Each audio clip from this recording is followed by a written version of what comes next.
Hello, welcome back. It's Andrew Eborn here for another exciting edition of Lives on Lockdown, when again my guest will be magician and pastry chef Chris Dodd.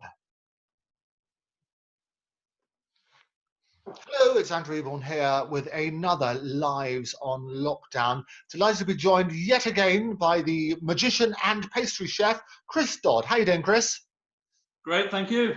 Fantastic. Well, it's lovely to see you again. Last time you were here, we had an emotional roller coaster of a time through your early career. And the rather upsetting, probably one of the most upsetting moments, when you were visibly moved about your time at the British Museum. And having gone there to sort out their afternoon tea, they effectively turfed you out. Yeah, I suppose you could call it that. Yeah, I just didn't like what I'd done, and it wasn't pulling in enough customers for them. And it's a business at the end of the day. So yeah, but it's water off a duck's back. It doesn't really affect me. I moved on, and I've done greater things since then anyway. So it was just a little stepping stone to what I've achieved afterwards. And what I find particularly good about these talks that we had is that people have been so brutally honest, and that honesty really helps other people, because rejection hurts, doesn't it? It does, yeah. Because we all want to be loved, whether we admit it or not. We want to be loved by everybody, and performers get that a lot more than some other people. Their whole their show relies on being loved. If you don't get a round of applause at the end of it, it's kind of heartbreaking, really. And the same as if I have a bad review or a bad note from a customer eating one of my dishes, then it's sort of upsetting. But generally, I don't let it affect me, really. I move on, and if I realise that the dish wasn't my best, and if I know deep down it wasn't, then I'll take it off the menu and tweak it until it's just right. And what we did touch on last time, and say it is so helpful for other people as well looking at this, is that it is actually very personal. In the same way as a performer, and we've talked to a lot of performers in this series, what you have is that there's that sort of adrenaline rush when you're on stage or you prepared, and effectively this is it. This is the moment of truth when you've done your performance, you've taken your applause, hopefully. And in your case, you've done this, you've prepared a fantastic pastry display, an afternoon tea or whatever. You present that, and at that moment, you're actually very, very vulnerable. Yeah, my heart's on the plate, really. In a sweet way, is just waiting for their review, and I want people to enjoy it, and it's why I perform magic as well. I want people to enjoy themselves, and it's heartbreaking if they don't enjoy themselves. You know, if somebody they've planned an engagement dinner between the two lovely people, they've booked a beautiful table, they've been given the best table, and then the food comes out and it's just really not good, then that's going to ruin the moment. And the chap may not even propose, or because he doesn't want to link that to the bad meal, that sort of thing. It does affect everything.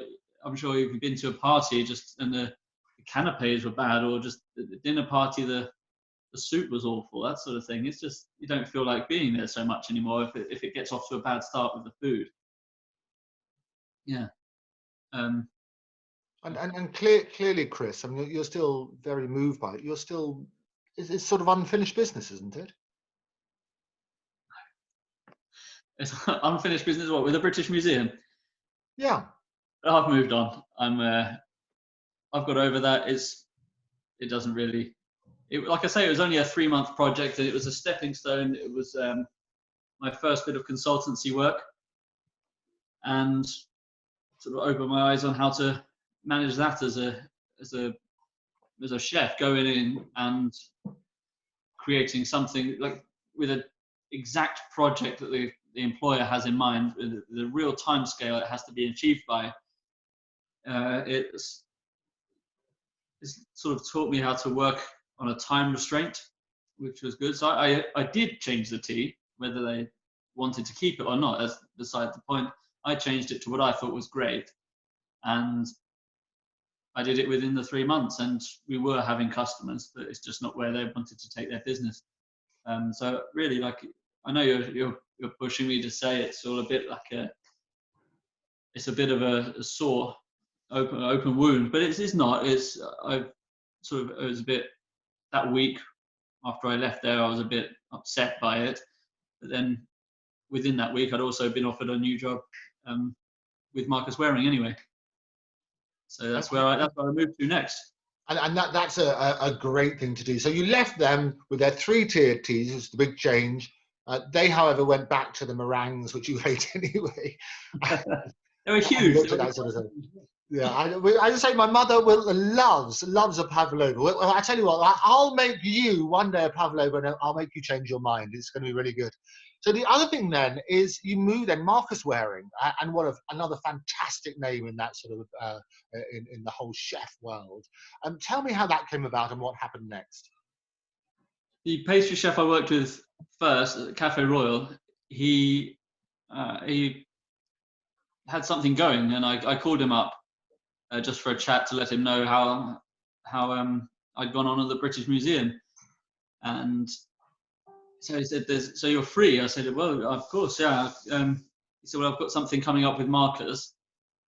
It's a new opening. You need to get your sort of foot in the door working at the Gilbert Scott, which I did. So it's serving sort of classic British food.